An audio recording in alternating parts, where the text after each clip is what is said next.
કાજુ, દ્રાક્ષ અને શિંગદાણા ઉમેરીને બટાકાની ફરાળી સૂકી ભાજી બનાવવા માટે 500 ગ્રામ બાફેલા બટાકાને ઠંડા થાય પછી આ રીતની જાડી ચિપ્સમાં સમારી લેવા.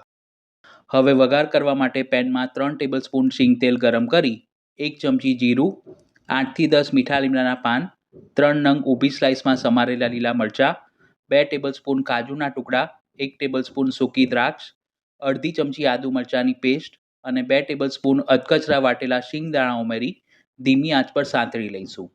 તૈયાર કરેલા વઘારમાં બાફીને સમારેલા બટાકા ઉમેરીશું. તેની સાથે અડધી ચમચી મરી પાવડર, સ્વાદ પ્રમાણે સિંધવ મીઠું, ખટાશ માટે 1 ચમચી આમચૂર પાવડર, તેના બદલે લીંબુનો રસ પણ ઉમેરી શકો છો, અને ગળપણ માટે 2 ચમચી ખાંડ ઉમેરી બધા જ મસાલા બટાકા ઉપર કોટ થાય તેમ તાવેથા વડે હળવા હાથે મિક્સ કરી 3 થી 4 મિનિટ માટે તેને કૂક કરીશું, જેથી બટાકા ક્રિસ્પી થઈ જશે.